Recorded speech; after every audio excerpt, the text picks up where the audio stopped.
The city had always been a place of movement, noise, and routine.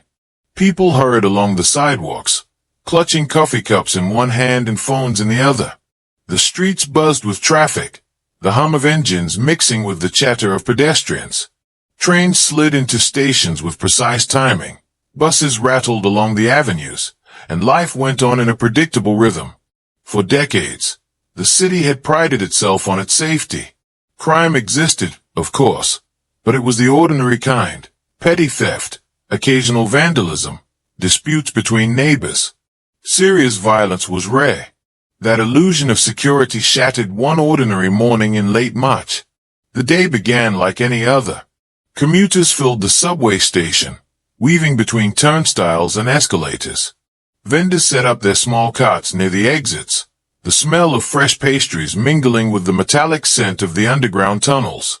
Amid the flow of people, no one noticed the shadow moving with careful precision. It wasn't until the first body was found that the city realized something far more sinister was lurking in the crowd. A young woman, no older than 23, had been discovered in a narrow alley just steps away from the subway entrance. Her coat was unbuttoned, her scarf slightly askew, and her handbag was gone. There were no signs of a struggle, and yet, she lay lifeless on the cold pavement. Detective Sarah Miles was called to the scene. She had been with the city's police department for nearly a decade and had dealt with her share of violent crime. But nothing like this. The victim's expression was frozen in fear, her eyes staring toward the dimly lit alleyway.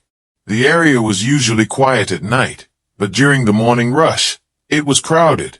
How had someone attacked her without anyone noticing? How had they disappeared so completely? The initial investigation yielded few clues. There were no fingerprints on the surrounding walls, no blood trails leading away, and surprisingly, the CCTV cameras in the vicinity had not captured anything useful.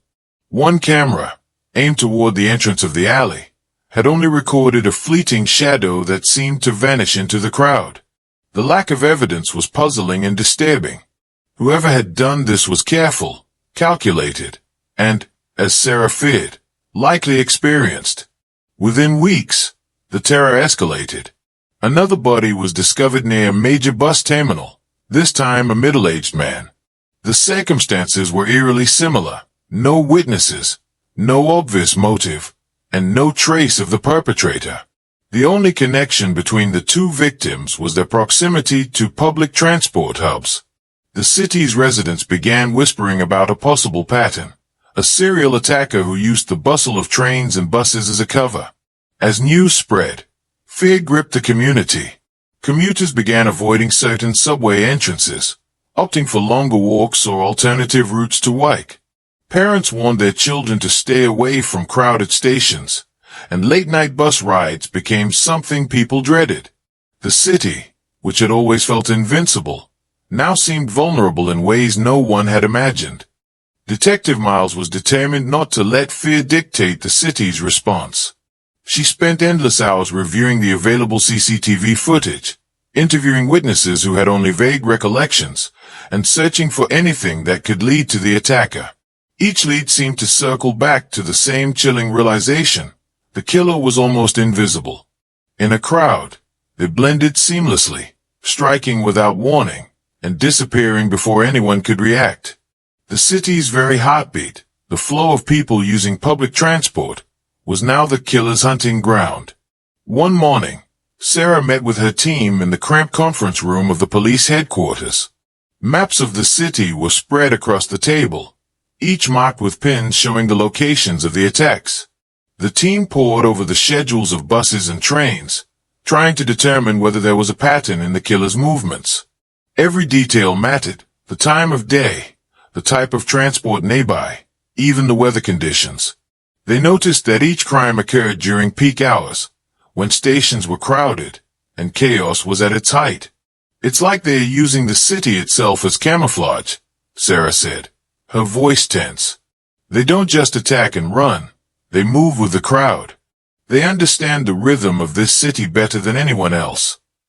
Her words hung heavy in the room. The detectives understood the stakes. This was no ordinary criminal. This was someone who had studied their environment, someone who could slip in and out of sight while hundreds of people passed by. The idea was terrifying. The city, once safe, had become a maze in which an invisible predator prowled freely. Residents, meanwhile, began to notice subtle signs of unease everywhere. Subway platforms seemed emptier than usual during rush hour. Bus stops that were once crowded with chatter and laughter now carried a cautious silence. Taxi drivers reported passengers canceling rides or refusing to board buses. Even the vendors who sold breakfast near the stations complained of dwindling customers. Fear had infiltrated daily life, infecting every corner of the city. Meanwhile, the police continued their investigation. Sarah and her team knew that the longer the killer remained free, the more emboldened they would become. They set up additional cameras at key transit hubs, increased patrols on buses and trains, and even enlisted undercover officers to ride alongside unsuspecting commuters. Yet the attacks continued, each one a reminder that the city's predator was always a step ahead. On a particularly cold evening, Sarah walked the alley where the first victim had been found. The area was now cordoned off, lights casting long shadows across the brick walls. She imagined the scene, the woman walking home, perhaps talking to a friend on her phone, completely unaware of the danger approaching. And then, the sudden, violent strike. Sarah shivered. Whoever had done this had planned every move meticulously. They were patient, cunning, and utterly ruthless. The first murder had been shocking enough, but the realization that the killer was using public transport as a tool of escape made the threat even more disturbing. Trains and buses, which had always symbolized movement and connection, had become instruments of terror.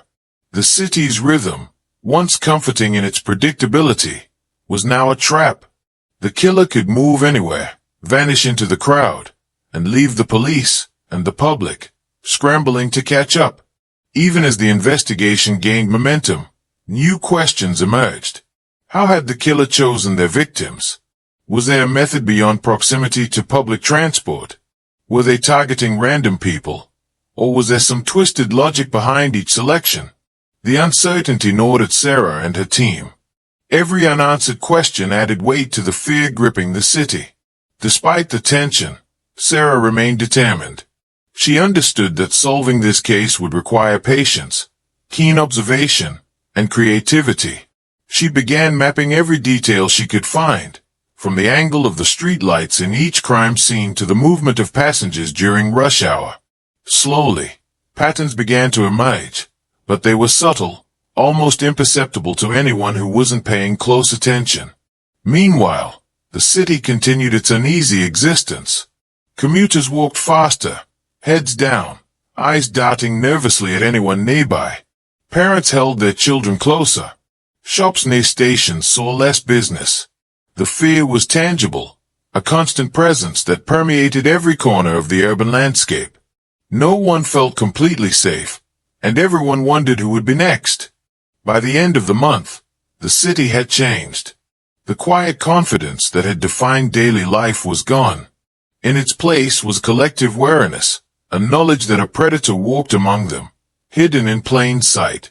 The first chapter of this terrifying story had closed, leaving behind a city forever altered, and a detective determined to uncover the truth. Detective Sarah Miles knew that the road ahead would be long and dangerous. The killer was smart, calculated, and adaptable. But she also knew that every criminal, no matter how clever, eventually makes a mistake. Her job was to be ready, to notice the details that others missed, and to protect a city that now moved through its streets with a new, uneasy awareness. The quiet city had been shaken to its core, but the investigation had just begun. And as the shadows lengthened over the subway tunnels and bus terminals, one chilling fact remained clear. The killer was still out there, moving through the crowds, waiting for the next opportunity. The city would never be the same, and neither would its residents. Detective Sarah Miles spent countless hours staring at maps, reviewing CCTV footage, and listening to witness statements. The first few murders had shaken the city, but as time went on, a terrifying pattern began to emerge. Each attack occurred near public transportation hubs, subway entrances, bus stops, and occasionally near train terminals. It was as if the killer had found a way to turn the city's very lifelines, its buses and trains, into tools of murder. Sarah called her team together in the cramped conference room at headquarters.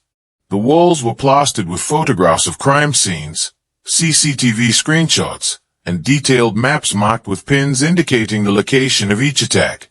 The connections were subtle but unmistakable. Each murder had happened during peak travel times when commuters were crowded together, moving like a river of people. The chaos provided perfect cover. The killer had figured out how to move with the flow of the crowd, striking at victims and disappearing before anyone could react. "This isn't just random," Sarah said, her voice tense. "They are studying the city, learning its rhythm. Every strike is calculated.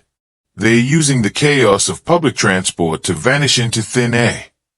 Her team nodded silently, understanding the severity of the situation. The killer's cleverness made them invisible in a way that ordinary criminals could never achieve. Every attack had a pattern, but it was a hidden one that only someone who understood crowd dynamics and transit schedules could exploit. Sarah pored over hours of subway footage, studying the flow of passengers, the patterns of buses, the ways commuters shifted and moved in rush hour chaos. She realized the killer had likely spent months, maybe years, observing the city, memorizing every peak hour, every hidden corner of stations, and every blind spot in the surveillance network.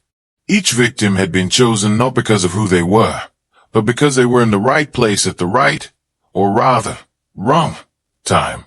The first victim had been a young woman walking home after a night shift.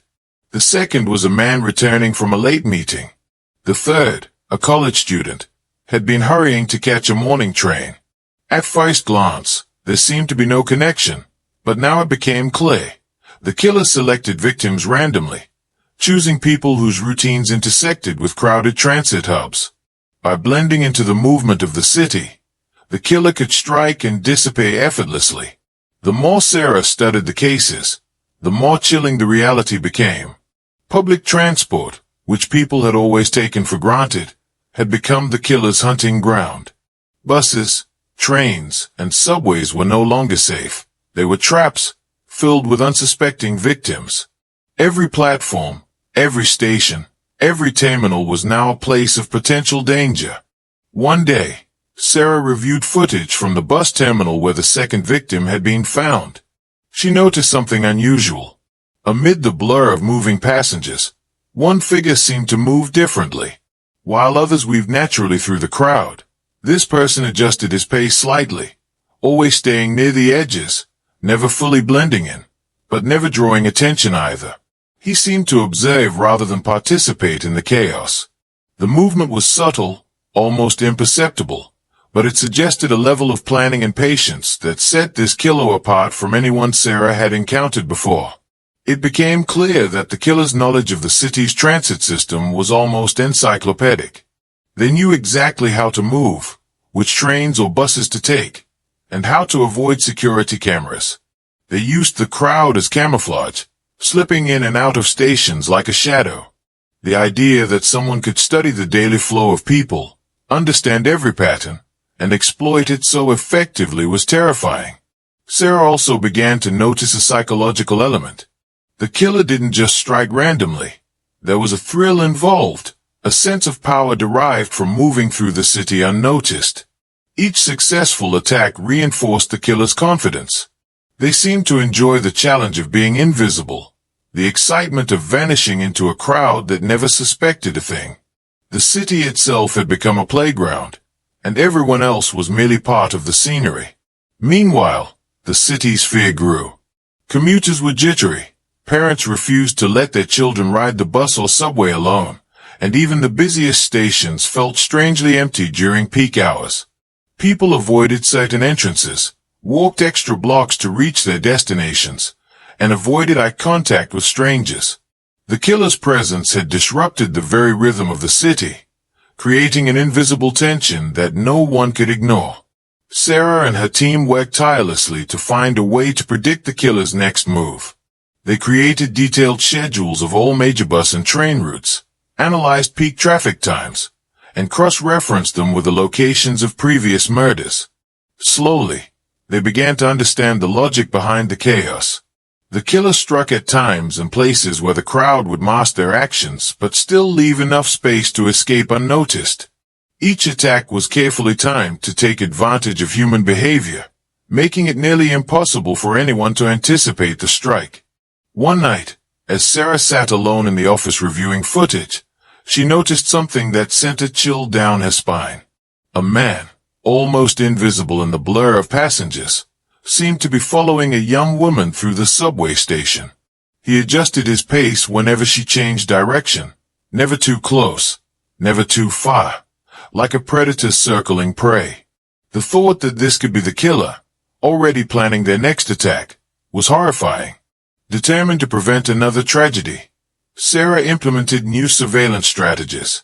Officers were placed at key locations along the busiest transit routes. Undercover detectives rode the trains and buses, blending in with commuters in hopes of spotting the killer in action. It was a dangerous and exhausting operation, but the stakes were too high to ignore. The killer's intelligence and patience meant that even one small mistake could lead to another murder. The investigation also revealed that the killer had a remarkable ability to anticipate the police. Each new measure implemented seemed to be countered with subtle adjustments in behavior. They would avoid newly installed cameras, change routes, or strike at times when patrols were minimal. It was as if they were playing a high-stakes game, always one step ahead, watching the city and the police, learning from every move. As the weeks passed, a disturbing pattern emerged in the public's behavior as well. Commuters began taking extreme precautions, avoiding crowded stations entirely, walking long distances to catch trains, and even altering work schedules to avoid peak hours. The killer had achieved a psychological victory. Not only had they committed murders, but they had also instilled a pervasive fear that changed the way the entire city functioned. Despite the growing terror, Sarah refused to give in to despair. She knew that the killer's patterns, however subtle, could be deciphered. Every criminal leaves traces, and the killer's reliance on public transport provided a framework that could eventually be used against them. It was a delicate and painstaking process, requiring hours of observation, analysis, and patience. But Sarah understood that this was the only way to catch someone so meticulous, someone who had turned the city into a labyrinth of opportunities for murder. The city continued to move, unaware of how close danger could be at any moment. Trains slid into stations, passengers jostled for space, and life seemed normal on the surface. But beneath the ordinary rhythm, the shadow of the killer loomed, blending into the flow of commuters, waiting for the perfect moment to strike again. Sarah and her team knew that time was critical. The longer the killer remained free, the more emboldened they would become, and the more impossible it would seem to catch them. The first few murders had been shocking enough, but the realization that the killer's method was so calculated made the situation far more terrifying. This was no longer random violence. This was a carefully orchestrated campaign of terror. The killer had studied the city, understood its patterns, and turned its very lifeblood, public transport, into a weapon. Sarah sat back in her chair, exhausted but resolute. The city's future, the safety of its residents, depended on her ability to anticipate the killer's next move. She knew that catching someone who could vanish into the crowd required not just skill, but intuition, patience, and the willingness to think like the predator she was pursuing. Every decision mattered, every observation was crucial, and every detail could be the key to stopping the next attack. The city had been shaken, and its people had begun to feel vulnerable in ways they never had before. Commuters moved cautiously, parents warned their children, and the quiet confidence that had once defined daily life was gone. Yet amid the fear, Detective Sarah Miles and her team pushed forward, determined to uncover the mind behind the murders, to understand the logic that had turned ordinary buses and trains into instruments of terror. The killer's pattern was becoming clear, but understanding it was only the first step. The challenge would be catching someone who thrived in invisibility, someone who could strike anywhere, anytime, and vanish into the crowd before anyone even realized what had happened. The city held its breath, knowing that the shadow of the killer was still out there, moving silently through the very streets that people once trusted. And so, the hunt continued. The killer had a pattern, yes, but Detective Miles knew that a pattern, no matter how clever, could be broken. It was a dangerous and uncertain road ahead, but she was determined to navigate it. The city's rhythm would be disrupted no longer, not if she could prevent the next strike. And in the quiet moments between the chaos, Sarah reminded herself that in every shadow, in every moving crowd, vigilance could make the difference between life and death. The city had grown tense. Commuters moved cautiously through subway stations and bus terminals, always glancing over their shoulders, always aware that a killer might be among them. Detective Sarah Miles and her team had spent weeks trying to anticipate the predator's next move. Patterns had begun to emerge, but the killer's intelligence and patience made predicting them nearly impossible. Then, one rainy evening, an ordinary man named Leo unknowingly stepped into the center of this deadly game. Leo was a student who often took the subway home after evening classes. He was used to the crowded platforms, the blur of commuters, and the occasional delays of the city's aging transit system. But that night was different. As he descended the steps into the station, he noticed a man lingering near the edge of the platform. The man's posture was unusual, calculated, almost predatory. Leo's instincts, honed by years of urban living, told him something was off. A few minutes later, Leo saw the man follow a young woman who had been waiting quietly for a train. He didn't recognize her, and she hadn't noticed him yet. But Leo did. Something about the man's movements made his stomach twist. He wasn't just walking casually. He was moving with purpose, adjusting his pace to match the woman's without getting too close, his eyes fixed on her every step. Leo's heart raced. He pulled out his phone and started recording from a distance, careful not to be seen. Minutes passed, each one stretching painfully as Leo watched the scene unfold. The woman finally began moving toward the subway entrance. The man followed, precise and silent, blending seamlessly with the crowd of commuters. Leo knew he had to act fast. He moved closer, keeping the man in view while maintaining enough distance to avoid detection. Then, almost without warning, the man struck. It happened so quickly that Leo barely registered it at first. The man grabbed the woman, pulling her aside into a poorly lit corner of the station. Her scream was cut short, muffled by the noise of arriving trains and the chatter of passengers. Leo froze, heart pounding, unsure if he could intervene without putting himself in danger. He fumbled for the emergency intercom, but before he could call for help, the man vanished into the crowd, carrying his victim with him for only a few seconds before letting her go. She collapsed, terrified, but alive. Leo ran to the station office, trembling, and handed the video to the police. Detective Miles reviewed the footage with a mix of relief and dread. For the first time, they had a clear view of the killer's face, though it was fleeting and partially obscured. Every detail mattered, the way he adjusted his pace, the calculated way he moved through the crowd, the careful observation of his surroundings. The killer's method was now more evident than ever. The close call confirmed what Sarah had feared. The killer was bold, unpredictable, and skilled at using public transport to his advantage. He didn't just hide in the crowd, he thrived in it. He understood the flow of passengers, the timing of trains, and the blind spots in surveillance. Every action was deliberate, every movement a step toward ensuring he could strike and vanish without leaving a trace. Sarah knew that this encounter was both a warning and an opportunity. The killer had made a mistake, however small, and this provided a rare glimpse into his behavior. It was a reminder that, despite his intelligence, he was not invincible. The footage from Leo's phone could be the breakthrough the police needed to identify him and prevent future attacks. The city, however, was still in danger. The close call left a ripple of fear throughout the transit system. Commuters began to avoid stations where the attack had occurred. Riders chose longer, more complicated routes to reach their destinations, walking extra blocks or changing trains multiple times to avoid potential danger. The city's public transport, once a symbol of convenience and connectivity, had become a place of anxiety. Every arriving train and bus brought a sense of uncertainty, as though the killer could appear anywhere at any moment. Detective Miles and her team intensified their efforts. Officers were stationed at major terminals, undercover detectives boarded crowded trains, and new cameras were installed to monitor blind spots. Each officer understood the stakes.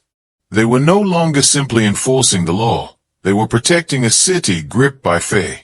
The killer's intelligence and careful planning meant that any mistake could lead to another violent incident. Sarah also began analyzing the killer's psychological profile.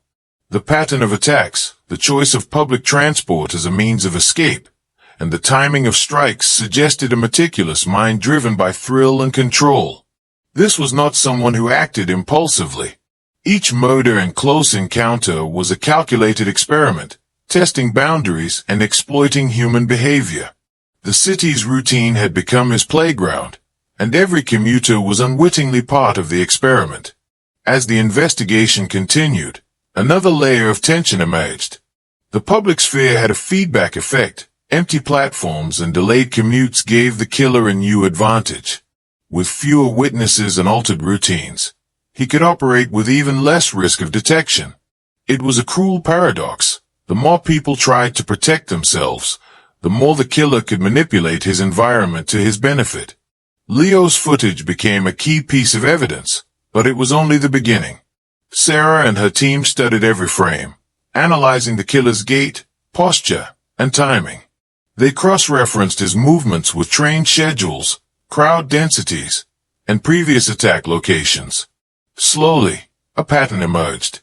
The killer favored certain lines, stations, and times, using the ebb and flow of commuters to mask his approach. The meticulous nature of his strategy was both horrifying and fascinating to the detectives. The city watched nervously as news of the close call spread. Commuters shared stories of sightings and near misses. Parents tightened their grip on their children's hands while boarding buses and trains. Vendors noticed a decrease in customers, and late-night commuters became increasingly vigilant.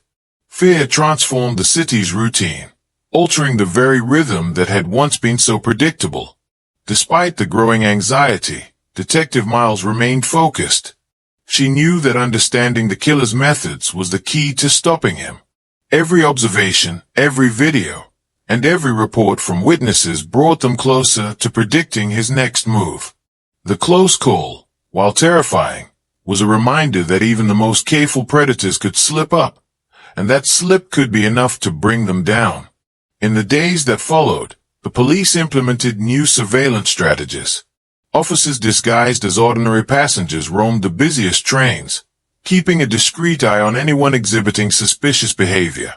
Cameras were repositioned to capture angles previously overlooked, and transit employees were trained to spot subtle signs of predatory activity.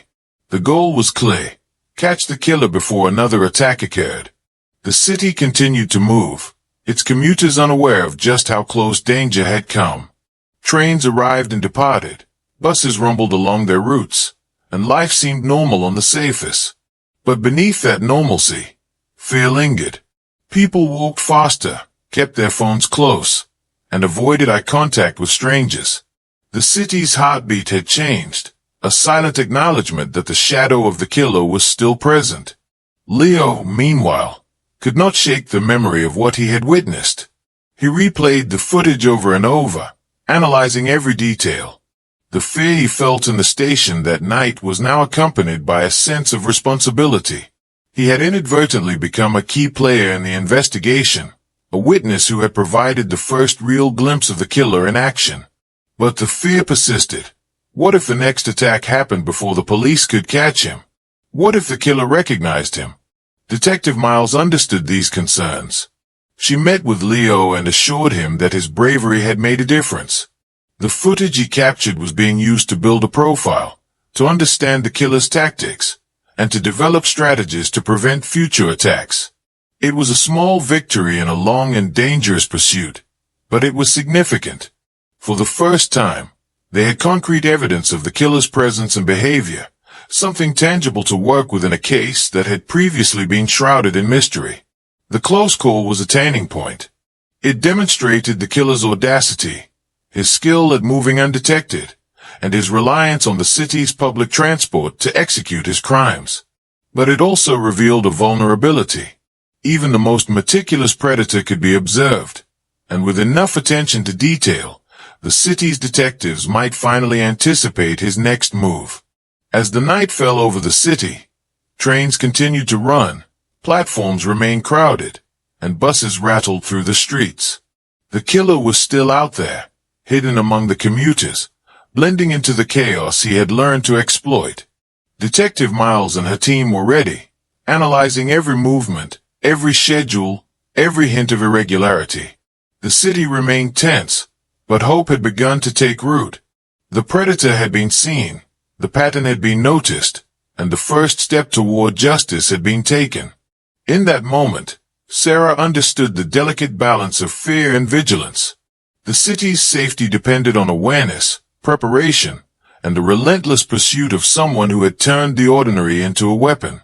The close call was a warning, a glimpse of what could happen at any moment, but it was also proof that even the most skilled killer could be tracked, observed, and ultimately stopped. The hunt continued, more urgent than ever.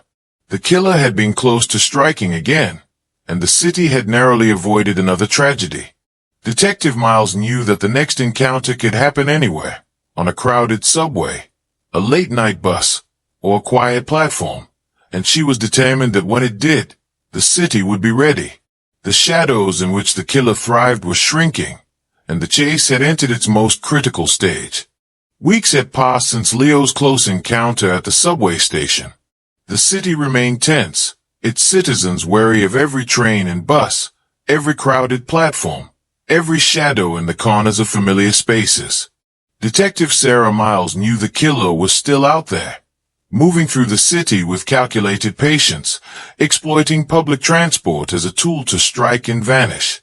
Every day, she and her team worked tirelessly, studying CCTV footage, mapping patterns, and analyzing behavioral clues. The killer was meticulous, almost frighteningly intelligent, but Sarah was determined not to let him continue. Late one evening, as the city's streets glistened with rain, Sarah sat alone in her office, reviewing hours of footage from the busiest transit hubs. Her eyes flicked between screens, examining the movements of hundreds of commuters. Every person in the frame could have been a potential suspect, or a potential victim. The chaos of the city, once comforting in its familiarity, had become a dangerous puzzle. Each train, each bus, each station was a piece that might reveal the killer's movements, if only she could connect them. Then, she noticed something unusual. Amid the blur of commuters, a man moved differently than everyone else.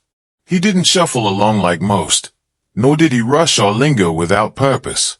His movements were subtle, calculated, almost rhythmic.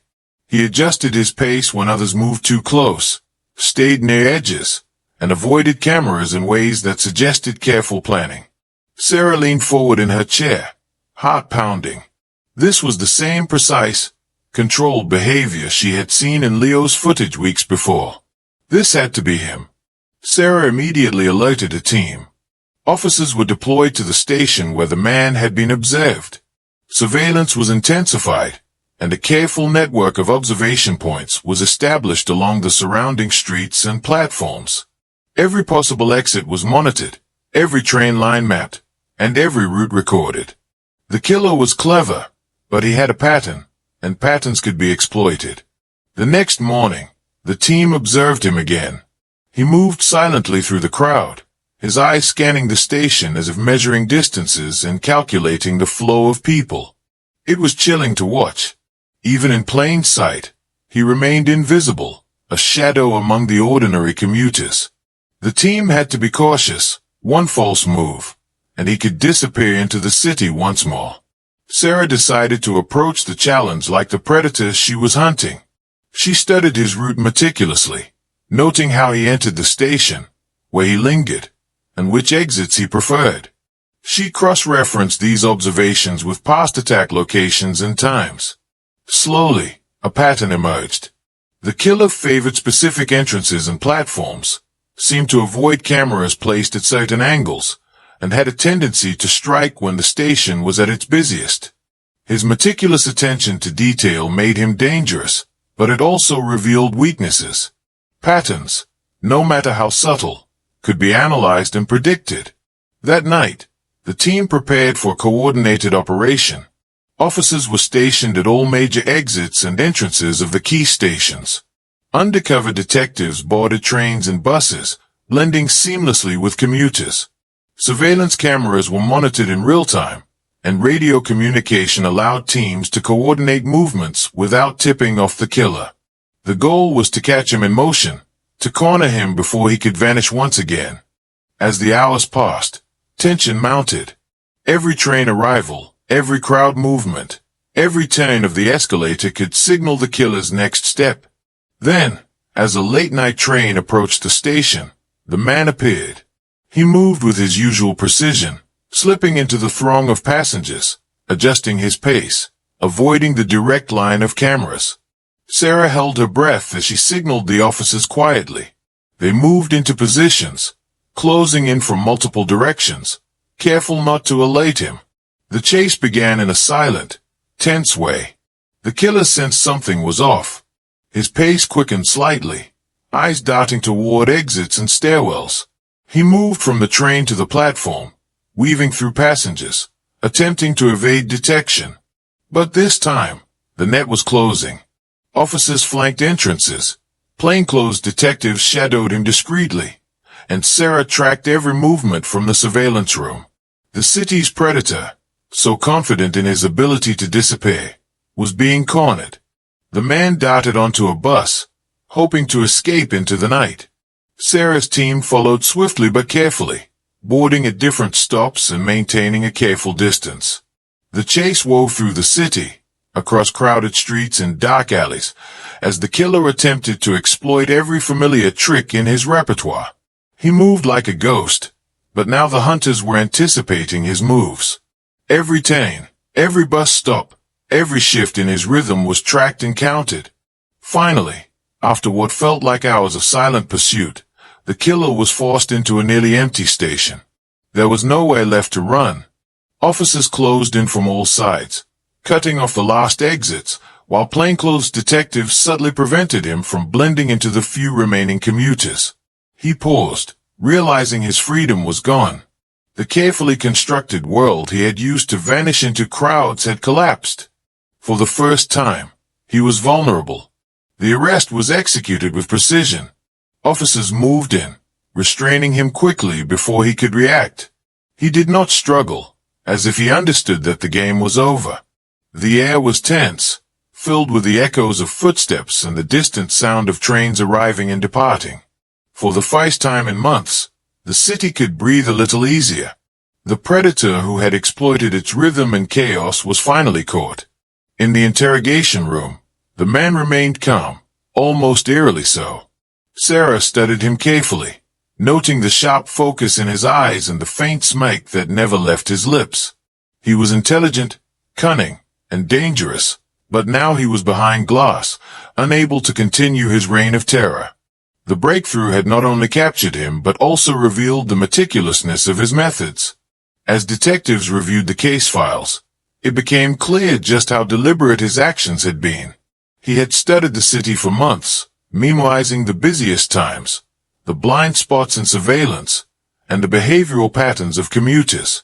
Public transport was not merely a tool for escape, it was a carefully exploited instrument of his crimes. Every strike, every disappearance, had been planned with precision.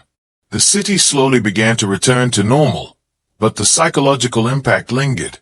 Commuters remained wary, parents continued to warn their children, and late-night travel still carried a sense of unease. Even though the killer was caught, the memory of his method, the use of public transport to blend in and strike, remained vivid. The fear he instilled had changed how the city moved, how it functioned, and how people thought about their safety. Detective Miles, though relieved, remained vigilant. She understood that while this particular predator was now in custody, there could be others who had learned similar methods or who might be inspired by his actions. The case had taught her valuable lessons about observation, pattern recognition, and the delicate balance between chaos and control. The city's rhythm had been disrupted, but now, with the killer behind bars, it could begin to heal. The arrest also provided insights that would aid in understanding the killer's psychology. He was motivated not only by the thrill of murder but by the challenge of remaining invisible. Blending into crowds gave him a sense of power, a feeling of being untouchable. Each successful attack reinforced his confidence, making him bolder and more precise. Yet in the end, it was the very patterns he relied on, the rhythms of the city, his careful movements, his predictable preferences, that allowed the police to catch him. The breakthrough reinforced a critical truth. Even the most careful, intelligent criminals leave traces. Patterns, no matter how subtle, can be uncovered through observation, analysis, and persistence. Detective Miles and her team had painstakingly pieced together the killer's movements, turning what had seemed like invisible attacks into a roadmap that ultimately led to his capture. In the days following the arrest, the city slowly returned to its normal pace. Subway platforms were filled with the usual crowds, buses rattled along their routes, and commuters resumed routines that had been disrupted for months. Yet the memory of fear remained, a reminder of how vulnerability could exist in even the most familiar environments. People had been forced to confront the possibility that danger could hide in plain sight, moving among them like a shadow. Sarah reflected on the case as she walked through a quiet station late one evening. The lights cast long shadows on the walls, and the hum of arriving trains echoed through the tunnels. She thought about the killer, about how he had studied the city and exploited its patterns, and about how close he had come to evading capture entirely. It was a chilling reminder of the delicate balance between order and chaos, and of how vigilance, patience, and determination could tip the scales in favor of justice. The breakthrough had been hard won, but it proved that careful observation and analysis could overcome even the most cunning of predators. The city could now move forward, its public transport system safer, its citizens more aware, and its law enforcement more prepared. Detective Miles knew the case was far from over. The killer's psychological profile, motives, and methods would continue to be studied. But the immediate danger had been removed. For the first time in months, the city could breathe easier. The predator who had exploited its very heartbeat to commit murders was now behind bars. But the lessons learned from this case would linger, shaping how the city thought about safety, vigilance, and the hidden dangers that could lurk among the ordinary rhythm of daily life. The breakthrough was more than just an arrest. It was a turning point, a moment when persistence, intelligence, and courage overcame cunning, patience, and terror. Detective Sarah Miles knew that the hunt for this killer had tested every skill she possessed. The city had survived the predator's reign, and justice had been served. Yet the case would remain in her mind for years, a reminder of the delicate balance between safety and vulnerability, and the extraordinary lengths to which some would go to remain unseen in a world full of people. The city had finally begun to breathe again. Public transport was gradually returning to normal. Commuters boarded trains and buses with a tentative sense of security, while parents allowed their children to travel more freely. Shops and street vendors, which had seen dwindling business during the months of fear, were beginning to thrive once more. Yet despite the apparent calm, the shadow of what had happened lingered. Detective Sarah Miles knew that catching the killer was only the beginning. Understanding him, understanding why he had done what he had done, was the key to ensuring the city would never be terrorized like this again. The man who had been arrested was calm during questioning, almost unnervingly so. He sat across from Sarah in the interrogation room, his hands folded on the table, his gaze steady. There was a faint, almost imperceptible smirk at the corners of his mouth. It was the look of someone who believed they were still in control, even though the evidence, the police, and the law had cornered him. Sarah studied him closely. Every gesture, every inflection, every twitch seemed deliberate, measured, and designed to intimidate or manipulate. The killer spoke slowly, carefully choosing each word. "I never wanted to be caught," he said. "I only wanted to prove something to myself. To show that no one can see everything, that people can walk right past danger and never know it's there. I wanted to be invisible in plain sight. That's the challenge. That's the thrill." His words were chilling, not just for what they revealed about his motives, but for how casually he admitted them. He had committed multiple murders, struck fear into an entire city, and yet he spoke of it as though it were a game. Sarah shivered, realizing the depth of his detachment from morality or human empathy. He had turned the rhythm of daily life, the comings and goings of thousands of commuters, into a weapon.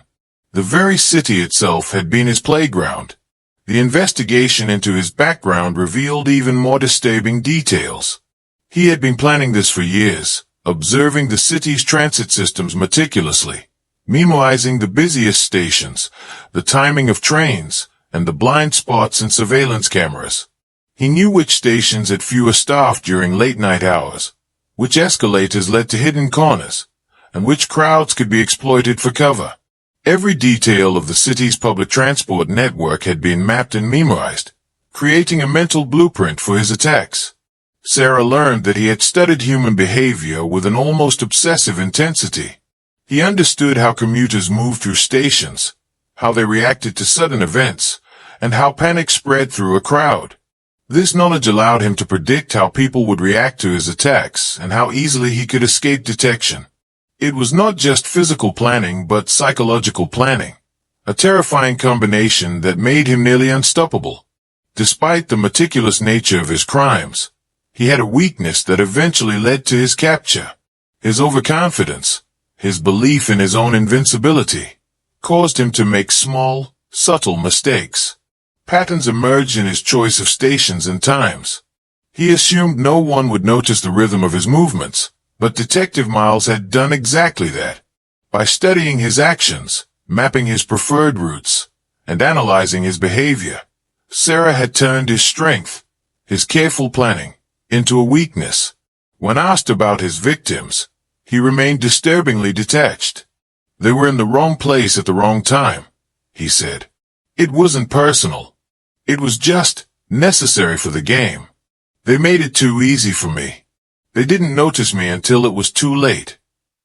His words revealed not only his coldness but also the warped logic that allowed him to commit murder repeatedly without remorse. To him, human life was a component of the experiment, a variable in a dangerous equation. The city's residents, when informed of his capture and his motives, reacted with a mixture of relief, horror, and disbelief. Commuters who had once felt vulnerable on trains and buses now understood the scope of the predator's intelligence and audacity. Parents explained the events to their children carefully, trying to balance honesty with reassurance. People who had avoided public transport for months began to return, but with a newfound awareness of their surroundings. The city itself had been changed, its collective consciousness altered by the experience. Detective Miles reflected on the lessons learned from the case. The killer had exploited the ordinary, turning a city's rhythm into a weapon, and had thrived in the spaces where people felt safest. It was a reminder that vigilance was essential, that danger could hide in plain sight, and that even the most mundane places could become arenas of terror. The city's safety depended not just on law enforcement but on the awareness and caution of its citizens. One particularly chilling revelation came from the man himself. He explained that part of the thrill came from seeing people react to fear, from watching chaos unfold in real time. "People think they are in control of their lives," he said. "But I showed them that control is an illusion. They can walk past me every day and never know it. They are blind to the shadows around them." His words left Sarah and her team shaken. It wasn't just the physical crimes that were horrifying. It was the psychological manipulation, the understanding of fear as a tool. The investigation revealed more about his methodology as well. He had chosen victims randomly, exploiting those who happened to be in the right place at the right time, rather than targeting anyone specifically. This randomness amplified the terror, as no one could predict who would be next or when the attacks would occur. Commuters were forced to confront the uncomfortable reality that danger could strike anyone, anywhere, at any moment. Sarah also uncovered his careful preparation before each attack.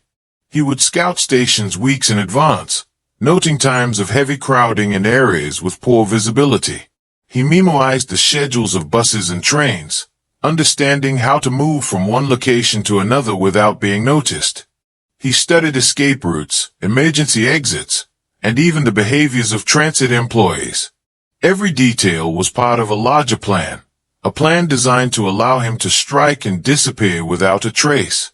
Despite the meticulous planning, it was his psychological need for recognition and thrill that ultimately caused his downfall. His patterns, his careful selection of stations, and his predictable behavior under stress created subtle signs that could be detected by someone paying close attention. Detective Miles and her team had done exactly that. They had observed, analyzed, and predicted his moves, using his intelligence against him.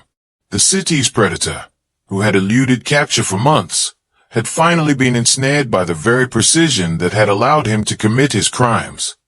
In the aftermath of his arrest, the city took steps to ensure that public transport would be safer in the future.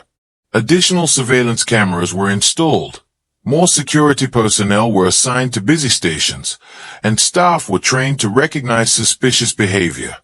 Public awareness campaigns encouraged commuters to be vigilant, report unusual activity, and remain aware of their surroundings. The lessons learned from this case were incorporated into city planning and transit safety protocols, ensuring that such a predator would have fewer opportunities to exploit the system in the future. For the citizens, life slowly returned to normal, but the memory of the killer's reign remained. Commuters who had once taken the subway or bus without thought now carried a heightened awareness. Parents continued to watch their children closely, travelers remained vigilant, and the city collectively remembered the months of Faye. It was a shared experience that left an indelible mark on the community. Detective Sarah Miles, though relieved at the capture, reflected on the broader implications. The case had tested every skill she possessed: observation, deduction, patience, and intuition. It had revealed the vulnerabilities of a city that relied on patterns and routine, and the extraordinary lengths to which a cunning predator could go to exploit them. But it had also proven that diligence, persistence, and analytical thinking could overcome even the most meticulous of criminals. Interrogations continued, uncovering small but telling details about the killer's mindset. He had meticulously documented his observations, kept mental notes of crowd behaviors, and memorized the timings of transit schedules. He admitted to choosing victims based solely on their accessibility and the ease with which he could escape. There was no personal vendetta, no emotional motive, just the pursuit of control, thrill, and invisibility. The psychological impact on the victims who survived was profound. Many required therapy to cope with the trauma, particularly those who had narrowly escaped attacks. Communities offered support, organized awareness groups, and shared information about safety precautions. Leo, the student whose footage had helped identify the killer, became an unexpected hero.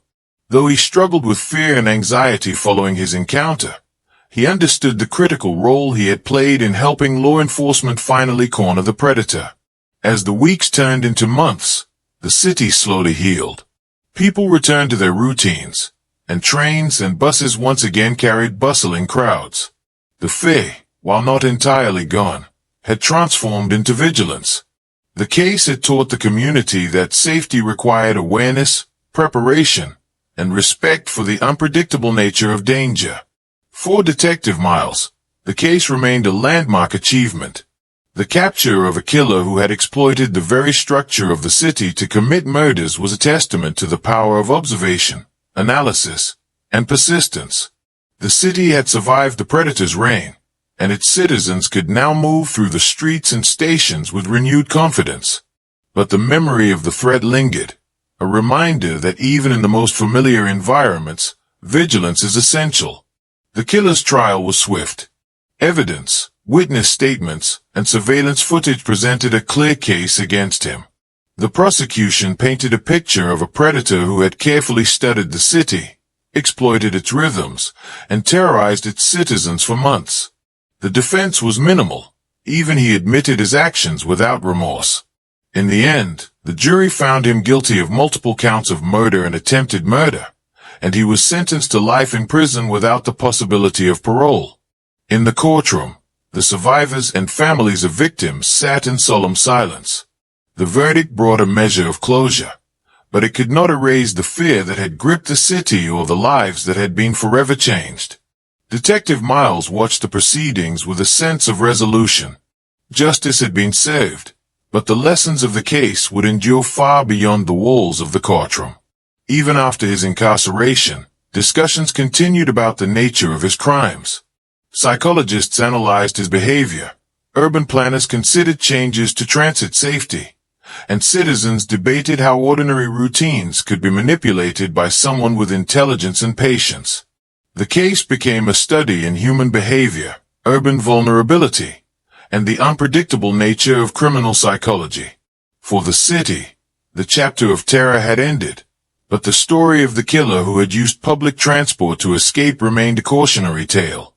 Commuters would forever carry a heightened awareness, parents would remain vigilant, and law enforcement would continue to apply the lessons learned to prevent similar crimes. The predator had been captured, but his impact endured, shaping the city's consciousness and ensuring that vigilance became a permanent part of its culture. Detective Sarah Miles, walking through a bustling station months later, observed commuters moving in their familiar patterns. Trains arrived and departed, people hurried to work, and life seemed to pulse with normalcy. Yet she remained alert, remembering the months of terror, the meticulous planning of a predator, and the fragile balance between routine and danger. The city was safer, but only because vigilance, preparation, and persistence had met cunning, patience, and terror, and had prevailed. The killer's capture marked the end of his reign, but the lessons endured. Patterns could be broken, predators could be tracked, and even the most meticulous of criminals could be caught. The city had survived, its rhythm restored, and its citizens had learned a vital truth. Sometimes, the most dangerous predators are the ones who move in plain sight, blending seamlessly with the crowd, waiting for the moment when chaos and opportunity intersect. And while the city moved forward, the memory of those months remained, etched into the collective consciousness, a reminder that vigilance is never optional, and that even in the busiest, most ordinary places, danger can hide, and sometimes, survival depends on recognizing it before it strikes.